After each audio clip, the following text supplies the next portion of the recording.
이런 믿음의 고백으로 하나님의 은혜를 나누는 오직 주만이 오늘 두 번째 출연자 만나보겠습니다.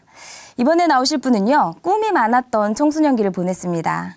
특별히 하나님이 주신 꿈이라는 생각에요, 더 열심히 공부를 하면서 보냈는데요. 그런데 그 꿈이 믿음 위에 세워진 꿈이 아니라요, 자신감과 그 자만심이라는 그 구름 위에 세워진 정말 꿈 같은 꿈이었다고 합니다. 네, 그 꿈이요, 믿음 위에 세워진 꿈이 아니라 자신감과 자만심이라는 구름 위에 세워진 정말 꿈 같은 꿈이었다고 합니다. 그런 그 꿈이 깨어지고 나니까요, 하나님을 원망하기까지 했는데요. 그리고 다시 보게 된 하나님, 어떤 분이었는지 그 이야기 들어보겠습니다. 춘천 한마음교회 조영현 형제님, 큰 박수로 모실게요.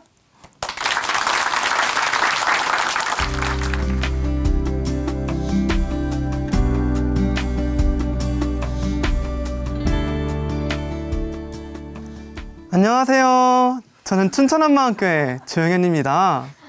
저는 하나님이 저와 함께 하신다고 착각해서 이룰 수 없는 꿈을 쫓아 살던 사람이었어요. 그랬던 제가 부활하신 예수님을 만나 반드시 이루어질 하나님의 꿈에 동참하게 된 간증을 하려고 합니다. 난 꿈이 있었죠. 버려지고 찢겨 남루하여도 간직했던 꿈. 제게는 꿈이 있었어요. 제 꿈은 바로 대학 수학능력시험 전국 1등이었습니다. 제가 전국 1등이 꿈이라고 말할 수 있었던 이유는 바로 하나님이 저와 함께 하신다고 생각했기 때문이었어요. 제가 중학교 1학년 때 전학을 가게 되었는데요. 새로운 학교는 이전 학교보다 학생 수가 조금 적었어요. 저는 새로운 학교 분위기에 적응하지 못해서 친구들과 쉽게 어울리지 못했는데요. 너무 심심해서 평소 안 하던 공부를 한번 해봤어요. 그런데 첫 시험에서 전교 4등을 하게 된 거예요. 저도 제 점수가 믿기지 않았는데 주변의 반응은 더 뜨거웠어요. 복도를 지나가는데 모르는 애들이 야, 쟤가 그 전학생이래. 이번에 전교 4등 하네. 이렇게 수근거리는데 정말 기분이 좋더라고요. 그래서 더 열심히 공부했어요. 그 다음 시험은 2등, 그 다음 시험에선 전교 1등을 하게 되었습니다. 저는 결국 중학교를 수석으로 졸업하게 되었어요. 저는 모태신앙이었는데요. 제 인생에 상상하지도 못한 이런 일이 일어나니까 이게 다 하나님이 해주신 것 같았어요. 하나님께서 저와 함께하고 계신다는 생각이 강하게 들었어요. 하나님께 정말 감사했어요. 그러던 어느 날 어머니께서 한 권의 책을 제 책상 위에 올려놓으셨는데요. 그 책은 저의 인생을 완전히 바꿔버렸습니다. 하나님의 영광을 위해 공부했더니 공부를 엄청 잘하게 됐다는 내용의 책이었어요. 마지막 장을 딱 넘기는 순간 와, 하나님이 나를 이렇게 사용하시겠구나 하는 강한 확신이 드는 거예요. 게다가 공부에 노예가 되어 살아가는 학생들을 살려야 한다는 엄청난 시대적 사명감이 들더라고요. 그래서 저는 하나님의 영광을 위해 공부하겠다는 굳은 다짐을 했고 전국 1등이라는 목표를 세우게 되었습니다. 하나님의 영광을 드러내려면 전국 1등 정도는 해야 하지 않겠어? 게다가 하나님이 나와 함께 하시는데 뭐가 문제겠어? 라고 생각을 했거든요. 고등학교에 입학하게 되었는데요. 입학 후 본 첫 시험은 저에게 너무나도 큰 충격이었어요. 첫 시험에서 중간도 못 미치는 성적을 받은 거예요. 제가 이런 성적을 받을 거라고는 상상도 못했어요. 낙심하고 좌절할 수도 있었지만 이런 생각이 들었어요. 아, 하나님도 드라마틱한 걸 좋아하시는구나. 역시 반전의 묘미가 있어야 책이라도 쓰지. 이렇게 마음을 다잡았습니다. 시험을 망친 게 하나님이 주시는 시련이라 생각했고 저를 연단하시는 과정이라고 생각했어요. 그리고 이젠 치고 올라가서 하나님과 함께하는 사람이 어떤 사람인지 만천하에 보여주는 일만 남았다고 생각했습니다. 저는 기숙사에서 아무리 늦게 자도 새벽에 일찍 일어났어요. 새벽에 일어나 열람실로 올라가서 성경을 읽고 큐티를 하고 하나님의 영광을 위해 공부하니까 지혜를 달라고 기도하면서 하루를 시작했어요. 또 자습을 시작하기 전엔 반드시 성경을 30분 읽고 시작했습니다. 저는 공부를 하느라 혼자 다닐 때가 많았는데요. 혼자 다녀도 외롭지가 않았어요. 친구들과 함께 하지는 못하지만 하나님이 저와 함께 하신다는 생각에 스스로 감격이 되었거든요. 이렇게 공부하니까 성적이 정말 오르는 거예요. 1학년 때 우리 반에는 저보다 공부를 잘하는 친구들이 많았는데요. 친구들은 공부하는 제 옆에 와서 너 정말 이러다 수능 때 만점 맞는 거 아니냐고 하면서 격려를 해줬어요. 또 우리 반 선생님께서는 공부에 대해 이야기하실 때면 저의 성적 향상과 공부 태도를 말씀하시면서 공부는 영현이처럼 하는 거라고, 공부의 모델은 영현이라고 말씀하셨어요. 저는 이런 말을 들을 때마다 역시 하나님이 나와 함께 하시는 게 확실하다니까? 이대로라면 2학년이 끝날 때는 전교 1등, 수능 때는 전국 1등 하면 되겠네. 이야, 그나저나 책 제목은 뭐라고 하지? 이렇게 생각하곤 했습니다. 그런데 제가 2학년이 되었는데요. 1학년 때와는 달리 성적이 더디게 오르더니 더 이상 올라가지 않는 거예요. 그래서 저는 하나님께 더 절실히 기도했고 더 열심히 공부했어요. 그러나 상황은 변하지 않았어요. 2학년 때 성적이 진전이었고 그대로 3학년 1학기가 지나자 점점 불안해지더라고요. 제가 생각했던 대로 성적이 나오지 않자 하나님은 지금 뭐 계신가 하는 생각이 들었어요. 어디서 주무시고 계신 건 아닌지 제가 다 걱정이 되더라고요. 수능 당일이라도 기적이 일어나지 않을까 생각도 해보았지만 너무 비현실적이었어요. 결국 저는 수능 50일 정도 남겨두고 친구들과 자습실이 아닌 PC방에 출석 도장을 찍었습니다. 너무 불안하고 답답해서 도저히 공부를 할 수가 없었거든요. 그렇게 놀다가 자고 일어나 보니 어느새 수능 날인 거예요. 수능 1교시 언어 영역 시험을 보고 나서 후회가 밀려왔어요. 이 모든 게 하나님을 끝까지 신뢰하지 못한 결과라고 생각했어요. 저는 재수할 것을 결심했는데요. 공부로서 하나님께 영광을 돌리는 것이 사명이라 생각했기에 하나님만 끝까지 신뢰하고 공부하면 이번엔 정말로 전국 1등을 할 수 있을 것 같았기 때문이었어요. 부모님께 재수 허락을 받아야 했는데요. 어머니께서는 저의 말도 안 되는 생각을 존중해 주셨고 아버지께만 허락 받으라고 하셨어요. 저는 아버지께 말했어요. 아빠, 한 번만 더 기회를 주시면 이번엔 반드시 전국 1등을 해보일게요. 한번 믿어 보시라니까요. 이 말을 들으신 아버지 얼굴이 급격히 어두워지셨습니다. 아버지께서는 현실을 좀 인지하라고 망상에서 깨어나라고 말씀하셨어요. 저는 재수 허락을 받기 위해 최대한 현실적이게 목표를 수정해서 말씀드렸어요. 그러나 속으로 외쳤습니다.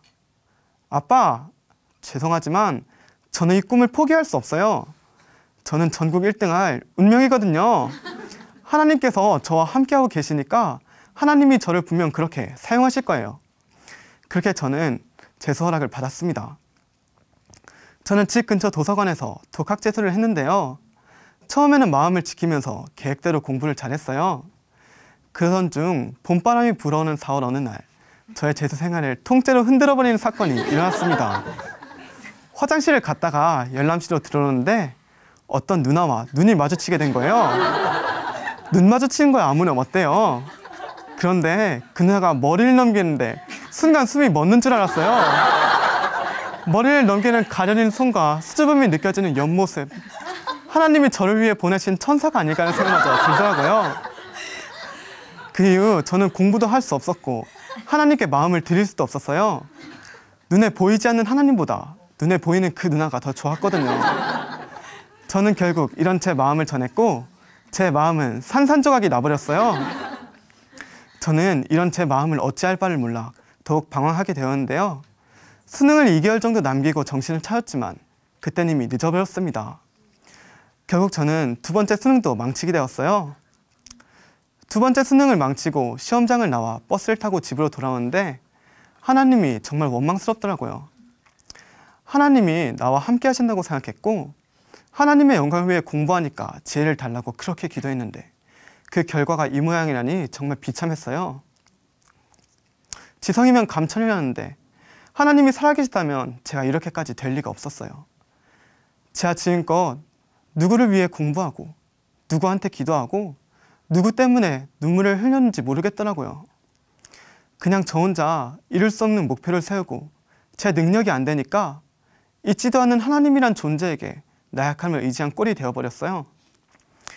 아버지께서 망상에서 깨어나라고 하신 말씀을 그제야 알 것 같더라고요. 패배감이 밀려왔고 제가 쓰레기처럼 느껴졌어요. 대학을 결정해야 했는데요. 부모님께서는 춘천에 있는 대학교에 가는 게 어떻겠냐고 자꾸 물어보시는 거예요. 저는 어디 멀리 도망가 있고 싶은 마음에 그러겠다고 했어요. 저는 대학에 입학하기 2주 전에 춘천 한마음교회 기숙사에 들어가게 되었는데요. 기숙사에 함께 사는 형들과 신앙에 대한 교제를 하는데 형들의 하나님에 대한 확신과 기쁨이 저에게 전달되는 거예요. 어쩌면 제가 원망했던 하나님이 정말로 살아계실지도 모른다는 생각이 들었어요. 저는 교회에서 선포되는 설교 말씀에 집중하기 시작했습니다. 교회에서 선포되는 말씀의 핵심은 부활이었어요. 하나님께서 모든 사람에게 믿을 만한 증거를 주셨다는 거예요. 그 증거가 바로 부활이었어요.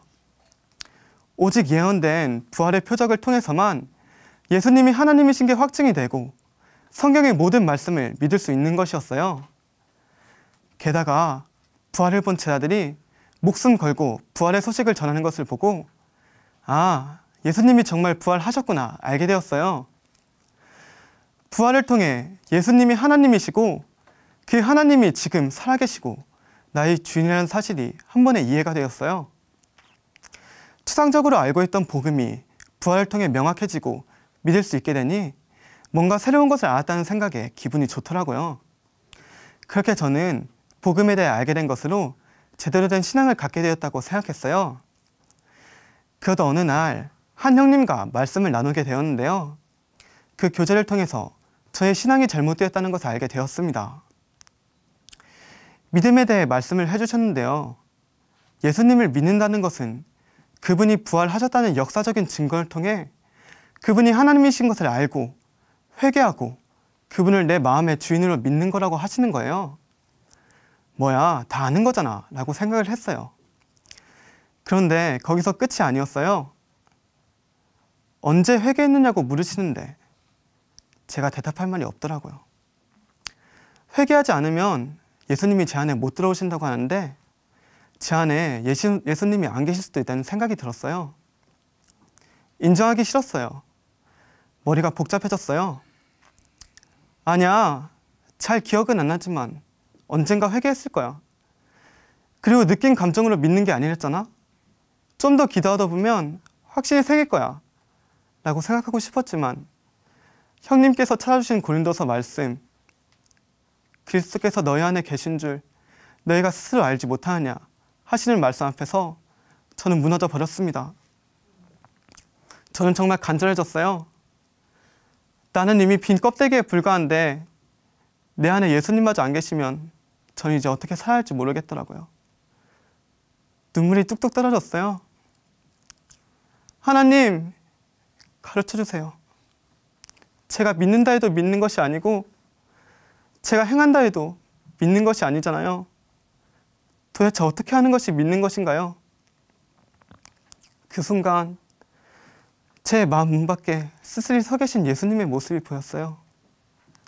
마음이 무너져 내렸습니다. 몸이 떨려왔어요. 수험생활 하는 동안 하나님이 나와 함께 하신다고 착각하면서 살았고 그리고 이제는 복음을 듣고 부활하신 예수님을 믿고 있다고 생각했는데 그것마저 착각이었던 거예요. 그런데 더 떨리는 것은 부활하신 예수님, 문 밖에 서 계신 예수님이 하나님이란 사실이 비춰졌을 때였어요. 하나님, 지금껏 공부 좀 잘하게 해달라고 전국 1등 좀 시켜달라고 불러왔던 이름이었는데 그 이름은 말씀 한마디로 우주를 창조하신 분의 이름이었어요. 나를 만드신 분의 이름이었어요. 나를 죽기까지 사랑하신 분의 이름이었어요. 그 하나님이 육신을 입고 나의 주인 되시기 위해 십자가에서 죽으시고 부활하셨는데 그리고 지금 내 마음 문을 두드리시면서 함께하자, 나와 함께하자 하시는데 저는 그 하나님을 계속 문 밖에 세워두고 있었어요. 하나님이 문 밖에 서 계셨어요. 그분에게 내가 어떠한 존재이기에 그렇게 끝까지 기다려주시는지 도저히 이해할 수가 없었습니다. 예수님을 마음의 주인으로 믿지 않는 이 죄는 날 위해 이 땅에 찾아오신 창조자 하나님을 배척하는 가장 악랄한 죄였습니다. 하나님, 이제 어떻게 하죠? 제가 어찌할까요? 회개하라는 말씀이 들렸어요. 회개하라는 말씀이 얼마나 감사하던지 정죄하는 소식이 아니라 세상에서 가장 감격적이고 한없이 은혜로운 소식이었습니다. 저는 한마디 한마디 마음을 찢으며 고백했습니다.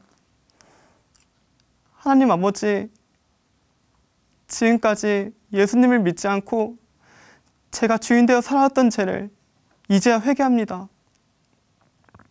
그리고 이제는 나의 죄를 위해 십자가에서 죽으시고 부활하신 예수님을 나의 주인으로 영접합니다.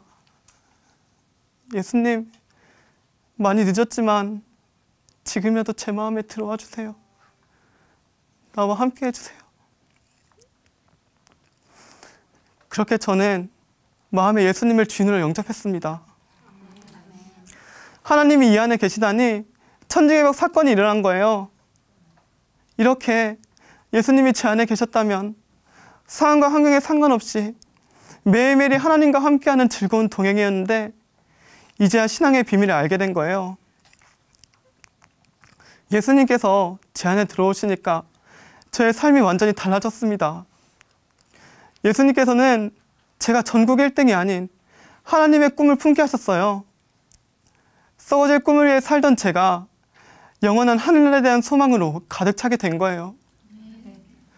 모든 민족을 제자로 삼는 일, 복음과 죄사함을 받게 하는 회개가 모든 족속에게 전파되는 일, 반드시 이루어질 하나님의 꿈을 위해 저는 살아가고 있습니다.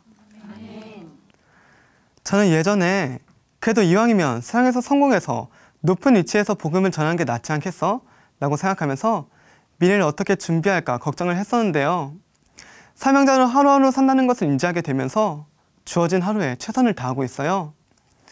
오늘도 예수님만 바라보기 위해 새벽을 깨우고 힘있게 복음을 전하기 위해 맛있게 밥을 먹고 본이 되기 위해 열심히 공부하고 영혼들을 만나기 위해 즐겁게 수업에 참여하고 복음을 듣는 한 영혼을 붙들어 달라고 기도하고 사명을 감당하게 하신 하루를 감사하면서 잠이 들어요.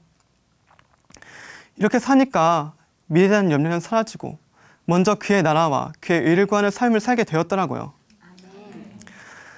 전도를 할 때면 한 대 때릴 것 같이 쳐다보는 사람도 있고 아 그냥 가라고요 하는 사람도 있어요. 예전엔 마음에 상처를 받아서 오늘은 그만해야겠다 그래서 하루 종일 눌려 있었는데요. 지금은 예수님과 함께 하니까 전혀 문제가 되지 않아요. 예수님과 하나 될 때 저도 이미 핍박을 받는 존재가 되었더라고요. 이웃과 핍박에도 채찍질을 당할 때도 십자가에 달려서도 아버지 하나님의 마음을 알기에 끝까지 참으셨던 예수님처럼 저도 저의 주인의 마음을 알기에 기쁨으로 핍박을 견딜 수 있는 거예요. 한 번은 수업 시간에 40명 앞에서 복음을 전한 적이 있어요. 어느 날 교수님께서 공허한 인간 집단이란 주제로 발표해 볼 사람 손들라고 하시는데 어느새 제 손이 들려 있더라고요. 저는 기쁘게 복음을 전할 수 있게 해달라고 기도하면서 발표 준비를 했고 드디어 발표 날이 찾아왔습니다. 저는 인사를 하고 발표를 시작했어요. 안녕하세요. 제가 오늘 발표할 주제는 공허한 인간 집단과 단 하나의 해결책입니다. 공허한 인간 집단의 대표적인 예로는 게임 중독이 있겠죠? 저랑 아주 친한 형이 있는데요. 그 형이 심각한 게임 중독이었어요. 얼마나 심했냐면 그 형 아버지가 돌아가셨을 때 슬퍼하기보다 자기 게임하는 것을 못하게 할까 봐 걱정했다고 할 만큼 중독이 심했습니다. 그런데 지금 그 형이 게임 중독 예방 강사로 활동하고 있고 사회복지를 공부하고 있어요. 도대체 어떻게 사람이 이렇게 변할 수 있을까요? 정답은 단 하나, 바로 복음이에요. 저는 칠판으로 가서 전능자 하나님이 이 땅에 오셨다 가셨다고 그 증거가 바로 부활이라고 부활하신 예수님을 마음의 주인으로 믿을 때 공허한 인간 집단의 모든 문제가 해결된다고 선포했습니다. 발표를 마치자 모두가 웃으면서 박수를 쳐주는데 예수님께서 박수를 쳐주시는 것 같더라고요. 교수님께서는 목사님인 줄 알았다고 하시면서 칭찬해 주셨어요. 한마음교회 다닌다고 했더니 한마음교회 청년 대단하네 하시면서 교회 꼭 한번 가보겠다고 하시더라고요. 기쁨과 감격이 밀려왔어요. 하나님께 정말 감사했어요. 아, 내가 사는 이유가 이것뿐이구나. 정말 이것밖에 없구나. 수업을 마치고 저는 성령님께서 열매를 거둬달라고 간절하게 기도를 했습니다. 저는 하나님이 저와 함께 하신다고 생각해서 전국 1등이라는 꿈을 이룰 수 있다고 생각했었는데요. 그 꿈을 이루지 못해서 하나님을 원망했어요. 그랬던 제가 부활이라는 확실한 증거를 통해 회개하고 예수님을 주인으로 모셔 하나님의 꿈을 품고 살게 되었습니다. 그 꿈을 품고 주와 복음을 위해 멋지게 달려가겠습니다. 감사합니다.